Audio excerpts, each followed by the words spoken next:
क्या artificial intelligence को पूरी आजादी मिलनी चाहिए या उस पर सख्त नियम जरूरी हैं? आज ये सवाल पूरी दुनिया के सामने खड़ा है और इसकी वजह है एलन मस्क की कंपनी XAI का चैटबॉट ग्रॉक। ग्रॉक पहले भी अपने जवाबों और फ्री स्पीच अप्रोच को लेकर विवादों में रहा है, लेकिन इस बार मामला कहीं ज्यादा गंभीर है। साल खत्म होते होते ये सामने आया कि ग्रॉक का इस्तेमाल हजारों महिलाओं, बच्चों और पब्लिक फिगर्स की सेक्सुअली एक्सप्लिसिट इमेजेस बनाने के लिए किया जा रहा है, वो भी बिना उनकी मर्जी के। दरअसल ग्रॉक यूजर्स को ये पता चला कि सिर्फ एक सिंपल प्रॉम्प्ट या फिर कमांड देकर किसी भी इमेज में से कपड़े हटाए जा सकते हैं, बदले जा सकते हैं या पूरी तरह गायब किए जा सकते हैं। इसके बाद लोगों ने सोशल मीडिया प्लेटफॉर्म X पर फोटोज अपलोड करनी शुरू की और प्रॉम्प्ट्स देने लगे जैसे रिमूव क्लोथ्स या फिर चेंज आउटफिट। कुछ ही दिनों में X पर ऐसी आपत्तिजनक तस्वीरें तेजी से वायरल होने लगी। ये ट्रेंड इतना फैल गया कि कई एडल्ट कंटेंट क्रिएटर्स ने भी अपनी मार्केटिंग के लिए इसका इस्तेमाल करना शुरू कर दिया। लेकिन मामला यही नहीं रुका। जल्द ही ये आम लोगों, महिलाओं, बच्चों और सेलिब्रिटीज की तस्वीरों तक पहुंच गया, जिन्हें डीप फेक सेक्सुअल इमेजेस में बदला जाने लगा। ये ट्रेंड सिर्फ अनैतिक नहीं था, बल्कि कई मामलों में साफ तौर पर गैर कानूनी भी था, क्योंकि लोगों की सहमति के बिना उनकी अश्लील तस्वीरें बनाई जा रही थी। एक कंटेंट एनालिसिस फर्म कॉपीलिक्स की रिसर्च के मुताबिक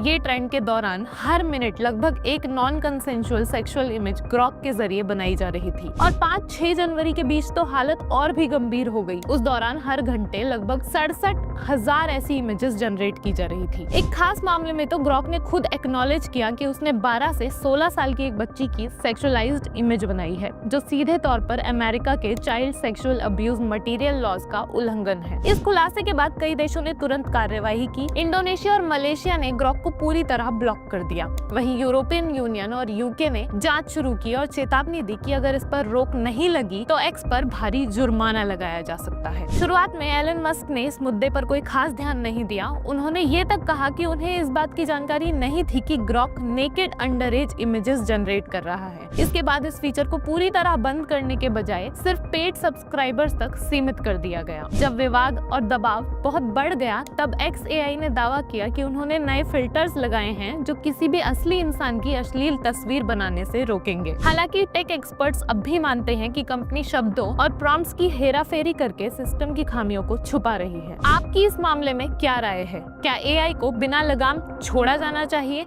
या फिर उस पर सख्त नियम लगाने जरूरी हैं?